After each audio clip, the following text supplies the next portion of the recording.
Stephanie is a 9-year-old little girl who for some reason has been abandoned by her parents. She lives in her house all alone and just about takes care of herself. Her only friend is a soft turtle toy, whom she calls Francis. A normal day for Stephanie consists of watching cartoons, playing the piano, preparing smoothies for herself, and spending time with Francis the turtle. One day, when Stephanie turns on the television, the news channels broadcast the miserable situation of the world, where some supernatural forces are wreaking havoc in different countries. They also mention that a strict quarantine has been declared, and people are asked to stay inside their homes. However, Stephanie does not pay attention to such matters, and simply changes to her cartoon channel. Being a 9-year-old, she is clumsy at everything she does, and often makes a mess of the house. However, she is still content and happy to live alone without her parents. The same day, as Stephanie is preparing a smoothie in the kitchen, she hears a sudden noise coming from upstairs. Scared, the little girl rushes there, only to find a ball dropping as if someone is inviting her to play. Without knowing who the person is, Stephanie yells at him or her and returns to the kitchen. Unfortunately, there, she steps on a broken piece of glass, which causes her to scream in pain. But as there is no one to look after her, she quickly regroups and limps upstairs, where she grabs a first aid kit and tends to her wound. Later at night, Stephanie prepares dinner and serves it on plates for 4 people in the family, 2 for her parents and the other 2 for her brother and herself. None for Francis. That's just not right. She then brushes her teeth and sleeps after reading a tale to her doll, Francis. The next morning, Stephanie places Francis on the floor and urges him to play hide and seek. She then goes straight to a room and hides inside a makeshift tent. There, while she is looking at a family photo album, Stephanie hears a dangerous creature sound coming from outside the house. Terrified, she closes her mouth and tries her best to remain quiet. The monster hurls near Stephanie, but leaves when it doesn't see anyone. After a while, Stephanie slowly comes out of her tent and approaches the window to take a look at the creature. Sadly, she sees no one and deduces that the creature has escaped into the nearby woods. She then tells Francis that the monster doesn't like noises, so they should remain silent. In the afternoon, as Stephanie is playing football with Francis, she notices her pet rabbit, Mr. Hopper, wandering around the garden. Turns out that he has somehow managed to get out of his cage. Stephanie asks Mr. Hopper to wait for a while and rushes to the kitchen to prepare some food for him. After some time, she comes back with a bowl full of tomato sauce. She then tries to lure Mr. Hopper back inside, but fails as the rabbit hops towards the woods. Dickhead rabbit don't deserve my tomato sauce anyway. Afterward, when Stephanie is brushing her teeth at night, the electricity suddenly cuts off, making her scared. She then rushes to her brother Paul's room and holds his hand. Strangely, the hand looks pale and weak, as if he is already dead. But when Stephanie urges Paul to protect her, his hand slowly moves, implying that a supernatural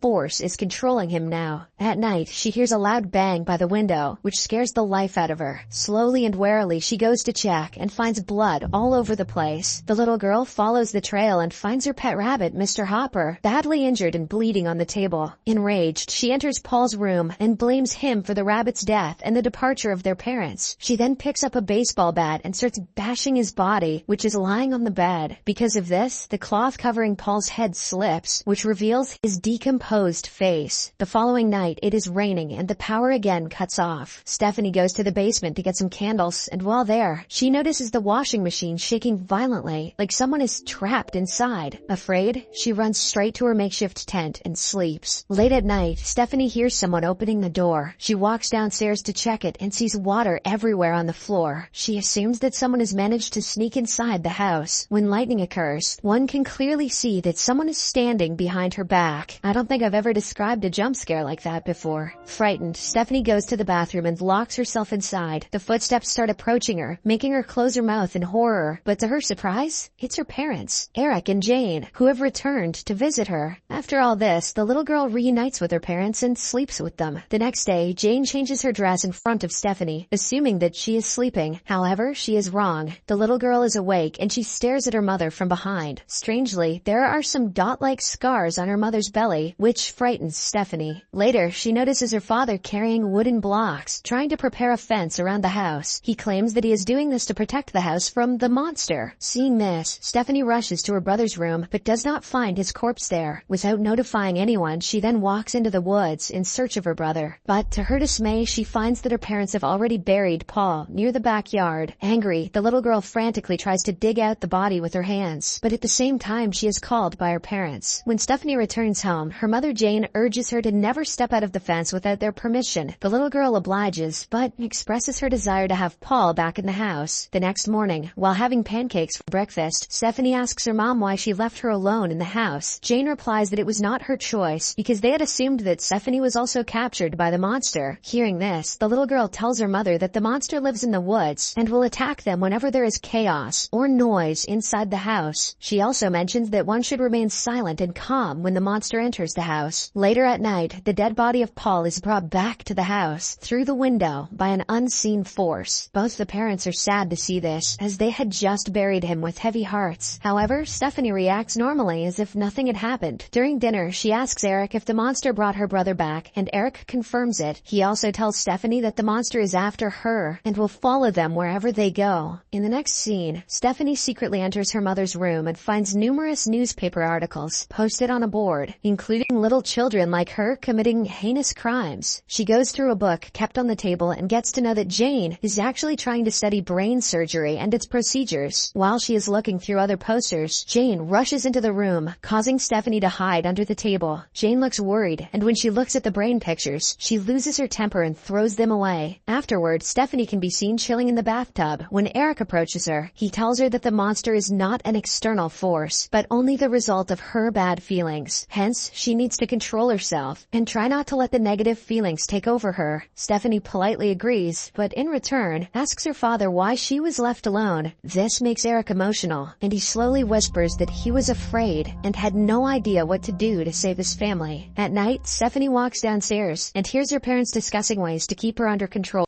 Eric seems positive, believing that Stephanie can control her emotions, while Jane thinks otherwise. She suggests that they perform a brain procedure, but Eric opposes it, stating that it has high risks. He also continuously mentions that he doesn't want to lose his daughter. Stephanie, who is hearing all of this, doesn't say a word and simply returns to her room to sleep. In her dream, she hears a strange sound coming from the other side of the entrance door. Slowly, she walks towards it and notices that it is already open. Suddenly, when she approaches the door, it closes, making her terrified. Despite this, she slowly opens it again and finds her father's ghost on the other side. With this, she starts screaming and eventually wakes up from her nightmare. However, Stephanie is still not convinced that it was only her imagination. Hence, she goes downstairs and stands in front of the same door. But just then, her parents arrive and comfort her. Stephanie tells Eric that she saw the monster killing him in her dream. And as soon as she says this, the entrance door opens all of a sudden, and an unseen paranormal force drags Eric out. Seeing this, Jane carries Stephanie and takes her to a hiding place inside a closet. Stephanie asks her mother to remain calm and silent so that the monster won't hear them and return. After a while, everything goes silent, and Jane steps out of the closet to check around. When she notices nothing, she confirms to the little girl that everything is under control. But unfortunately, when she asks Stephanie to accompany her, she is pulled by the same unseen force. Frightened, Stephanie runs to her room, grabs Francis, and jumps from the window. She injures herself in the process, but gets right back up and tries to climb a ladder and back to the house. Eric and Jane try to stop her, but to no avail, as the unseen force, which seems to be originating from the little girl herself, keeps dragging them back. Fortunately, Jane uses the last of her strength and pulls Stephanie down from the ladder. But their troubles are far from over. As the parents lie on the ground, a strange creature with tentacles tries to attack them from all sides. Jane orders her daughter to stop, but the little girl is so afraid that she doesn't comply. But before any damage is caused, Jane whips out a chloroformed handkerchief and puts it against Steph's face, hence putting her to sleep. Now, with the creature silenced, she tells Stephanie, "You are the monster." The next day, Stephanie wakes up and apologizes to her parents for running out of the house without their permission. Eric comforts her and reveals that she has a monster inside her that is controlling her activities and her mind. Comforting indeed. With the help of some pendulum balls, he then tries to hypnotize Stephanie and asks her about what she did to Paul. The little girl closes her eyes and reveals that while she and Paul were carving pumpkins for Halloween, he started teasing her. This is why she attacked him with all her arms, i.e. tentacles. Saying this much, she again starts becoming violent, but Jane calms her down with a vaccine. Following this, the parents take Stephanie to an operation room, and Jane proceeds to cut her head open. Eric tries to stop his wife from doing so, but she mentions that it is the only way to keep her alive and safe. It turns out that she wants to remove the monster by conducting a brain surgery. Unfortunately, just before the procedure can begin, the possessed little girl regains her consciousness and destroys the whole lab with her powers. In the next scene, Eric is watching the news, which mentions that the medical procedure conducted worldwide to treat children like Stephanie has gone wrong, and a large number of doctors and other medical personnel have been killed in the process. In the news, it is also mentioned that the medical procedure was the last hope to find a cure. Now that it has failed, the only remaining option is to euthanize the children suffering from this rare condition. In the morning, Stephanie acts as if nothing has happened. On the other hand, the parents plot to kill their daughter by poisoning her hot chocolate. Eric then asks Stephanie to accompany him for a walk in the woods. While the father-daughter duo bonds outside, Stephanie apologizes to her father for hurting him. Eric is moved by the comments, but after a short pause, he asks his daughter to drink the hot chocolate. But right before she can drink it, her telekinesis powers throw the sipper away, and her face starts to turn blue. She tries to control herself but fails, compelling Eric to reach out for his gun and shoot her multiple times. After the incident, a distraught Eric returns home, believing that Stephanie has died. He cries profusely and expresses his guilt for what he has done. However, the next day, when he proceeds to bury Stephanie's body, he finds her standing at the back door of the fence. A dumbfounded Eric tries to react, but Stephanie gives him no chance and throws him in the air with her telekinesis power. She then heads towards the bathroom to find Jane and brings her downstairs, mercilessly striking her on the walls. Following this, she stabs Eric with a knife and breaks Jane's bones, killing them instantly and telling them that they should have never returned. In the last scene, she destroys the whole house with her telekinesis powers, drags her parents' bodies outdoors, and abandons them at Paul's grave. She also destroys the other properties in the neighborhood after dropping and stepping on her toy turtle, allegedly to demonstrate that she has been taken over by the Force. It appears as though her shadow has now extended tentacles like a giant octopus. The movie ends as we are given an aerial shot of the entire Earth, which has been completely ravaged by deadly fires. This indicates that several other telekinetic children are alive and kick.